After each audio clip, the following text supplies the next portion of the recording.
ወገኖች ኢትዮጵያውያን ኤርትራውያን እንዴት ናችሁ? እንዴት ከረማችሁ? እታችሁ ወንጌላዊት ጸገነት ነኝ። ጌታ ይባረክ። ዛሬ እንግዲህ መልእክቴ በጣም ወቅታዊ ነው። ሁሌ እንደማረገው ማለት ነው። መቼም መልእክቴ ወቅታዊ ነው ታውቃላችሁና የማይነካ አርዕስት የለም። ምክር አዘል አርዕስት አለ። እንደገና ደግሞ ተግሳጽ አለ። ተለያየ አርዕስት አለና ዛሬ እንግዲህ ዋናው አርዕስት የመልእክቴ አርዕስት ምንድነው? እያየ የማያስተውል ትውልድ ይላል።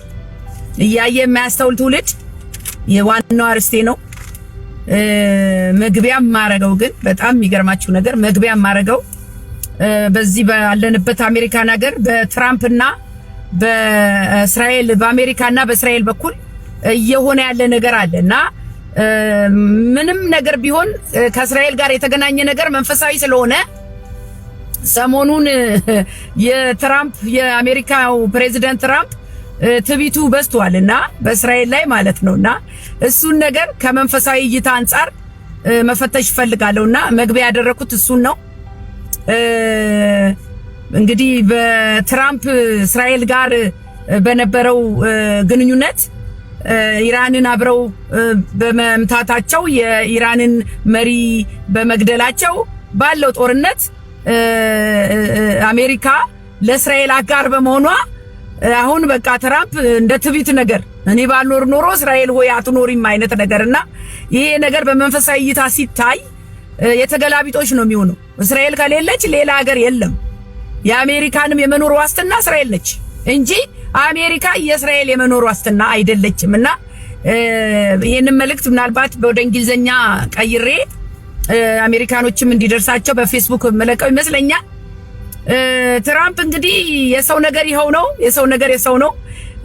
የእግዚአብሔርን አጀንዳ እንረሳና አንዳንድ ጊዜ በዓለም ላይ ታዋቂ የሆንን ይመስለንና በስጋ መቀጠል አለና እግዚአብሔር በሰራው ስራ እኔ ያመጣሁት በጉልበቴ በእውቀቴ ያለ የተመጻደቀ ነው። ይሄ ደግሞ የሰውኛ ባህሪ ነው። ስለዚህ የትራምፕና የእስራኤል ግንኙነት ትራምፕ የአሜሪካ ከእስራኤል ጎን መቆም ለአሜሪካ እድልና በረከትን ወረድል ነው ከእስራኤል ጎን መቆሟና ስለዚህ እግዚአብሔር ያደላትን ሀብቷንና በረከቷን የራሷን ለማስጠበቅ እንጂ ማንንም ምንም ማለ እስራኤል ብሩክ ናት። ኦሬዲ እስራኤል እኮ ብሩክ ናት። እናተ እስራኤልን የሚጠብቅ አይተኛም አያንቀላፋም።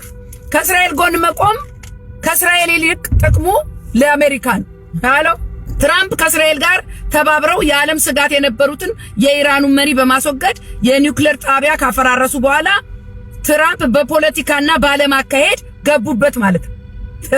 አቅጣጫ ቀየረ። ትራምፕ ከእግዚአብሔር አጀንዳ ወጣና ከእስራኤል ሳያማክር ማለት ነው ከኢራን ጋር ያንን የተዘጋውን የባህር ወሽመጥ ለማስከፈት ምናምን ያው በሰውኛ በፖለቲካ በዓለም አካሄድ በመሄድ የራሱን ስምምነት ድርድር ለማድረግ ምን ማድረግ ነበረበት? እስራኤልን ማጣጣል ነበረበት ማለት ነው።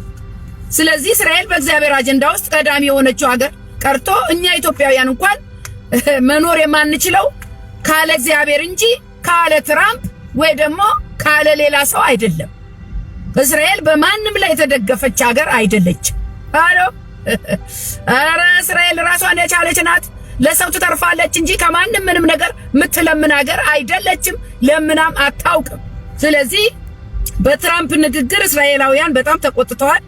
ትራምፕን እየተለማመጡ አይደለም። ሰሞኑን ያው በዚህ በወንጌል አማኞች ቤተክርስቲያን በፈረሰበት ሁኔታ ውስጥ ዋናው ተቀናቃኝና ከጠላት ጎራ የቆሙት ኦርቶዶክሳውያን ናቸው። በጣም በሚያሳዝን ሁኔታ በግልጽ የተገለጠ ነው መነግራቸውና ከአባታቸው የወረሱት ደግሞ ዲያቆኑ ፈለገ የሚባለውን ነው እሱ የተናገረው። በጣም ነው ያስደነገጠኝ። በነገራችን ላይ አንተ የተናገርከውን ንግግር አንድ ሙስሊም ምን ብሏል? የክርስቲያኖችን የኦርቶዶክሶችን ቤተክርስቲያን አታፍርሱት፣ እነሱ እየለቀቁ ወደ መስጊድ እንለውጠዋለን ብሎ ነበር። አሁንም ይሄ ያንን የሰማውን ቤተክርስቲያን መፍረስ እንዲህ ሲያላግጥ ሰማው። መጀመሪያ ደረጃ አዳራሽ ብለ ጠራ። ችግር የለውም እኛ አዳራሽ ይሁን። እነ ጳውሎስ እኮ በምኩራብ ነው ያስተማሩት። ችግር የለብንም እኛ ከአዳራሹ ከተንጣለለው ህንጻ እግዚአብሔር ግድ የለውም። ስሙኝ ዲያቆኑ ምን አለ? ከአባትየው የወረሰውን አባቶቹ ሲል የሰሙትን ማለት ነው። የተለያዩ ሚዲያዎች ላይ የፕሮቴስታንቶችን አዳራሽ ያፈረሱ ሰዎች ለህግ እንደቀረቡ ተመለከትኩኝ። እንዲህ አይነቱ ጉዳይ ትክክል ነው ብዬ አላምንም። ነገር ግን እባካችሁ የፕሮቴስታንቶችን አዳራሽ አታፍርሱ። ምክንያቱም በአውሮፓም በሰሜን አሜሪካ በተለያዩ ቦታዎች ላይ ያሉ የእነሱን ጥንታዊ የሆኑ አዳራሾች እየገዛን ያለ ነው። ወደፊትም ደግሞ አማኙ ተመናምኖ መግዛታችን ስለማይቀር እባካችሁን አታፍርሱ። እቺ ከሙስሊሙ የሰማሃት አባባል ነች። ይገርምሃል እንጂ እኛ እየበዛን እንጂ እየተመናመንን አልሄድንም። እግዚአብሔር ግን እናንተን እንዲረዳችሁ እንጸልያለን። እኔ በእውነት እንደ ዘንድሮ ኦርቶዶክሳውያን አላሳዘኑ። በጣም ነው ያሳዘኑ። በጣም እግዚአብሔር የኦርቶዶክስን ቤተክርስቲያን እንዲረዳ ሁላችንም እንጸልያለን። ሁላችንም አልኳችሁ እኮ ዘመኑ በንስሐ ማቅ የሚያስለብስ ነው ዘመኑ። እንደ ሀገር በአጠቃላይ እንደ ኦርቶዶክሳዊ ደግሞ አሁን እናንተ ጓዳ ገብታችሁ ከእግዚአብሔር ጋር የምትለማመኑበት ጊዜ ነው። በጣም ነው ያዘንኩት በዚህ ልጅ ንግግሩ። የተገለጠው ግን ማንነትን ዋናው መልእክቴ እያየ የማያስተውል ትውልድ ይላል። እንግዲህ መቼም እግዚአብሔር በአንድም በሌላም ይናገራል። በእኛ ዘመን ደግሞ በጣም የለየለት ነው የእግዚአብሔር ነገርና የዲያብሎስ ነገር በጣም ግልጽ የወጣ ነው። ሰይጣን ምን እንደሚሰራ የዲያብሎስ አካሄድ በምን እንደሆነ የእግዚአብሔር አካሄድ እንደሆነ ቤት እንደሆነ የተገለጠ ነገር አለ በእኔና በእናንተ ዘመን። እግዚአብሔር ደግሞ እኔና እናንተን በአንድም በሌላም ይናገረናል። በቃሉ ይናገረናል፣ በሰው አልፎ ይናገረናል፣ በህልም ይናገረናል፣ በተለያየ ነገር ይናገረናል እግዚአብሔር እና ጠላት ግን አላረፈም። በኃይል እየሰራ ነው ትውልድን ለመቆጣጠር ማለት ነው። ነገር ግን ጨለማው ከብርሃኔ በላይ አይደለም፣ ህመሜም ከመድኃኒቴ በላይ አይደለም። እግዚአብሔር ነው ብርሃኔ፣ እግዚአብሔር ነው መድኃኒቴ። በፍጹም ጨለማ ብርሃንን ሊያሸንፍ አይችልም። ስለዚህ አሁን ግን ችግር የሆነው ምንድነው ካላችሁ እያዩ አለማስተዋል፣ ጆሮ ተከፍቶ ደግሞ አለመስማት። የሆነ ነገር አደንዝዞናል። በተለይ መንፈሳዊ ድንዛዜ አለ በዚህ ዘመን። ኃጢአትን ተለማምደናል።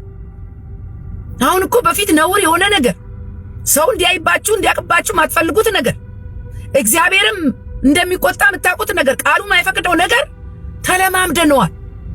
ዋናው ጠላት ያደረገው ነገር እኔና እናንተን ኃጢአት ማለማመድን ምን አለበት እያለ ማለት ነው። መመሳሰል እና በግርግሩ እየሄድን ነው አሁን ያለ ነው። ስለዚህ ስህተት ውስጥ መግባታችን እንኳን አልታወቀንም። መንገድና አቅጣጫችንን ስተናል።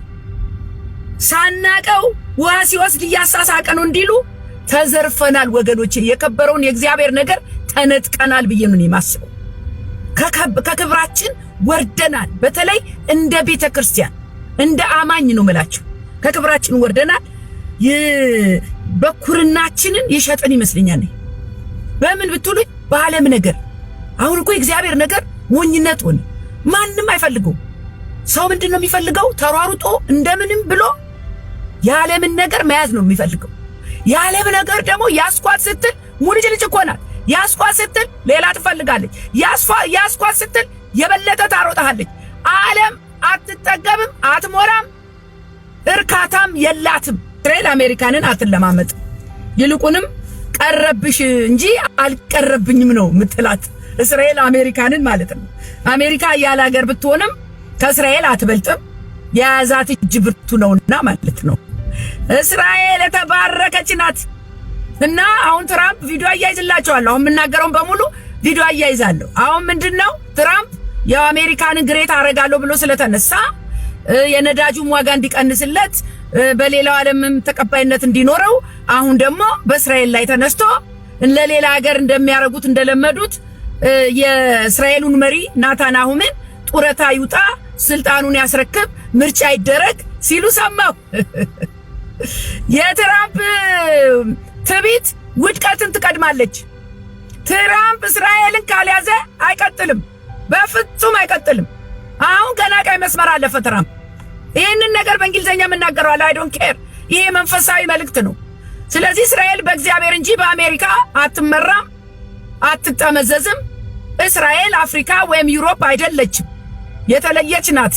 እስራኤል የተሻለ መሪ ያስፈልጋታል አለ ትራምፕ። ይሄ እንኳን በጣም የሚገርም ንግግር ነውና የትራምፕ ንግግር በጣም ትዕቢት አለው። ትዕቢት ደግሞ ውድቀትን ትቀድማለች። ስለዚህ ትራምፕ መውደቂያው ደርሷል ማለት ነው። ከእስራኤል ጋር ከተጣላ መውደቂያው ደርሷል ማለት ነው። ለእስራኤል ያልሆነ መሪ እድሜው አጭር ነው። ትራምፕ እንዲህ አለ። ምን አለ ብትሉኝ ሁሉንም ነገር ለቢቢ ማለት ለናታናሁ ለእስራኤሉ ጠቅላይ ሚኒስትር ሰጠሁት። ኢራንን በቦምብ አጋየሁለት፣ መሪውን ገደልኩለት፣ ኒውክሌር አጠፋሁለት እና አሁን ካለኔ ይሄ ሁሉ አይሆንም ነበረ እያለ ነው የሚናገረው ያለው። ስለዚህ እስራኤል ደግሞ ውለታ ቢስ አይደለችም። ትራምፕን ውለታ ቆጥራ ለማንም ያልሸለመችውን ሽልማት በዓለም አደባባይ አድንቀዋለች፣ አክብረዋለች። ስለዚህ እግዚአብሔርም ትራምፕን የሚያከብረው ከእስራኤል ጎን ሲቆም ብቻ ነው። አሜሪካ ካለ እስራኤል ምንም ነች። ከፈለጉ በአንድ ሌሊት ትራምፕን ቁጭ ማድረግ ይችላሉ። እስራኤላውያን በሀብትም በአስተሳሰብም በቴክኖሎጂም በሁሉ ነገር በስለላም ዓለምን እያንቀጠቀጡ ያሉ ማን ናቸው ብትሉኝ እስራኤላውያን። እነማን? የይስሐቅ ዘሮች። አለው የእስማኤል ዘር አይደለንም እኛ የይስሐቅ ዘሮች ነን፣ ከቤት የተወለደው። ስለዚህ ከእግዚአብሔር የተላከልን የተመረጠ የእስራኤል ረዳት ነው ብለዋል። ማንን? ትራምፕን ማለት ነው። ትራምፕ በድጋሚ የተመረጠው አሜሪካን ግሬት አጌን ሊያደርግ ሳይሆን እስራኤልን እንዲደግፍ ነው የተመረጠው ነው የሚሉት።